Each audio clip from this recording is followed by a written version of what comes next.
I see someone in her statement that has guilt and doesn't wish to be blamed for anything. I can talk about this and what Lucy's doing, and she's not candid. She's not truthful. She knows more than she's letting on. She should be speaking to the investigators. The investigation should start with her. We need to explore for another motive or competing motives. You went there for another reason, and it is related to Jay going missing. Something took place, and it may have been planning. And if it was planning, Lucy was part of it. She knows or she fears. My concern with her description and even the phone call, my concern is that she knows or suspected violence. Looking at the case of missing, I believe he's 19 years old, Jay Slater, went missing in Spain. I don't know much about this case, but there is something I do know that I can share and hopefully will be of value. And that is a statement made by someone who says she's his friend. And so I'm going to take a look at that. That's going to be up here on the screen. And what I'm looking at is if this will help us or at least give us some insight into some things that may be at play here. So this was posted, I believe he is 19 years old, Jay is, and he is missing at a very rugged wilderness area. But there is something behind here that I'd like to take a look at that I think would be of value. On this statement, the context is very important because when I saw it yesterday, this is what I saw, beginning with hi everyone. What I didn't see was that it was from GoFundMe. When I saw that, that helps me understand a little bit of the context. Someone beginning with the word hi is a greeting. It can be a form of ingratiation depending on the context, but it's a greeting that is not terribly unexpected in a GoFundMe, but a GoFundMe is something that I think really warrants a lot of discernment. We are, I think, in general, a generous people. We like to help, but there's many things, and I've seen them, some I've analyzed, but far too many that are some form of a scam. Let's take a look here. So GoFundMe, what we look for is an introduction, and then the problem, and then where the money will be used for. And this is a great example of someone who is over-explaining. Over-explaining is similar to a panic type of lie, but it's invaluable in terms of a criminal investigation interview. So when someone has a need to over-explain, they are often preempting the questions that they're afraid you're going to ask, you being the interviewer or the investigator. So I teach this within law enforcement, and oftentimes it just puts a dead stop on things. It's like, this is where our problem is. And it's a need to explain what we probably wouldn't have thought to ask. It wouldn't have been necessary to ask. So a person is revealing information via explanation that if it's not necessary, it's very important. It's critical. And so that's what I'd like to look at here. So hi, everyone. My name is Lucy. Now she's asking for money and she's not using her last name. It should catch your attention. I have come on holiday to Tenerife, and now she's explaining to us why she went there or why she's gone there. And this is critical information. She doesn't go to her friend missing at this point. She goes to explain to us why she's gone to that location. Not something we may have asked about, not something that is relevant. It's my name is Lucy so-and-so. On holiday, my friend Jay, his full name, went missing. And here's what happened, and can you help us? And here's what we're going to do with the money. And that's not what we have here.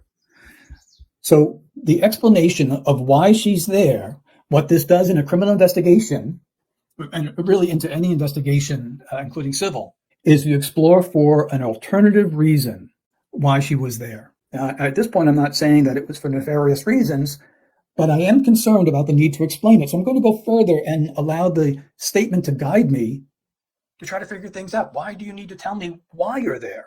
To attend is the reason why the NRG festival with my friend Jay and another friend who I'm not naming, at least at this point. Why bring that in? We don't know the gender. On the last day of the festival, I left alone. And so this, some of you will recognize as an important word in a statement. And I'll explain just briefly with an example of why that's so important. I went home. I went to a friend's house. I went to the store. What that means is, as I am processing this information in my brain, I'm moving forward. And so when someone says that they left a place, and I don't mean leaving a voicemail or leaving a text message, left a place, a location, it means their brain is not going forward to the new location, but it remains back here. And what that tells you, if you're conducting the interview, is don't go forward. Go back in time and ask your questions about just prior to leaving. And I'm using this color. It's become universal among analysts over the last couple of decades. So I'm using this color blue to highlight that for my eyes. The word with, between people, is a sense of distancing, a type of distancing. Although my friend Jay is a good introduction. I think that Lucy likes Jay, or whoever wrote this. I'm assuming it's Lucy. So I have the reason why, and I have her leaving with a detail that I wouldn't have thought. And then she wants to tell us, and this is where we get in trouble here. She wants to tell us why she left early. What she is clearly doing here is suppressing information about the location and her timing. She's withholding information. And then when you see these three together, these areas of sensitivity close together in a statement, I conclude she's withholding information that's important. In other words, she's thinking about what she ought not say at this time, which is very stressful. There are times that we may have information that's on our minds that we really can't share. I think that's something that in the medical profession, they have that something of great interest, but they are bound by confidentiality. And so they're thinking about what they shouldn't say as they're circling around a topic. It becomes difficult. It becomes stressful.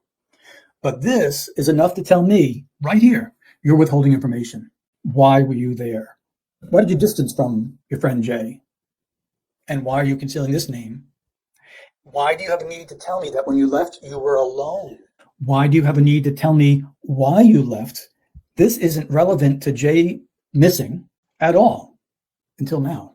And now somehow, and I don't know the answer, somehow this is relevant to you in what you're writing. Why were you tired? Does that have something to do with the information you're not revealing here? So what does the mind go to in terms of speculation? Because the speculation is appropriate here. What I'm asking is a question. What made you tired? What made you want to conceal information about what happened before you left? Which is where I'd go in the interview. I'd keep going back to it and back to it.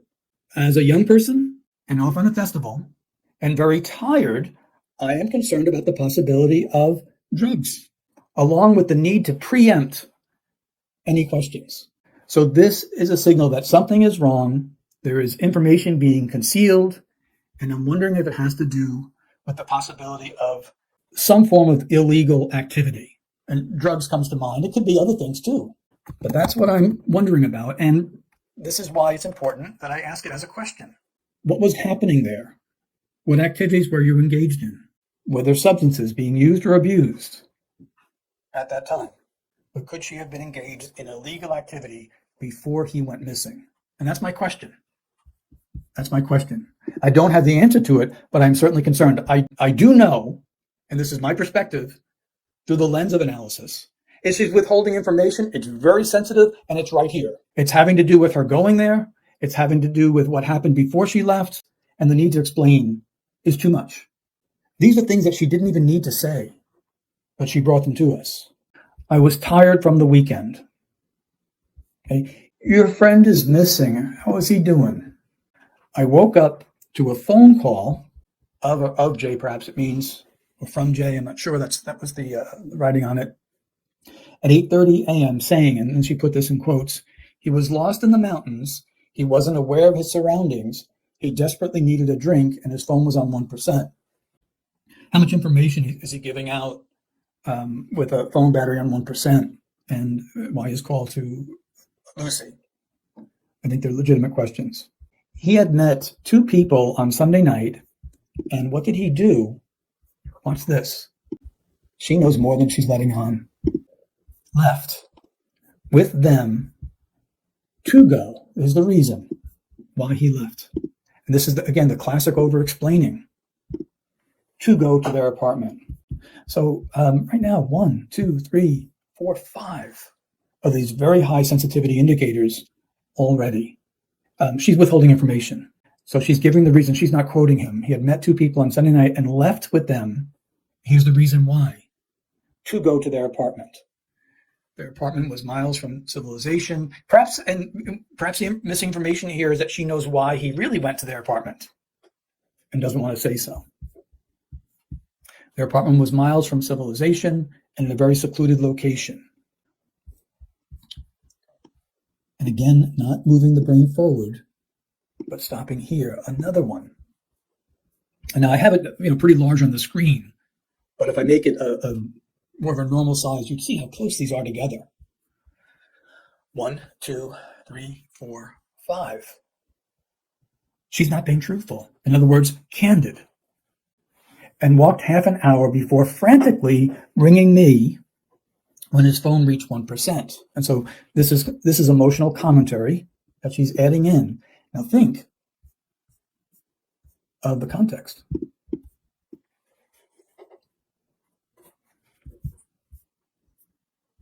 And walked half an hour before frantically ringing me when his phone reached 1%. This was 3 days ago now, and no one has seen or heard from him since. His last location was on an off-road track, which was a 10-hour walk from his hotel. The weather conditions up there are terrible for someone in shorts and a t-shirt, both in the day and at night. Hey, was he in his right mind? Lucy, was he in his right mind? Oh, you wouldn't know that because you left alone. The weather conditions up there are terrible for someone in shorts and a t-shirt, both in the day and at night. He has no water for when it's warm throughout the day, and he has no coat, suitable clothing. So is this what the GoFundMe is for? She hasn't told me, but she's given me a lot of detail here. For when it's cold at night. It was 1 degree and extremely windy when I was looking in the middle of the night. So the search part for her is coming way down lower.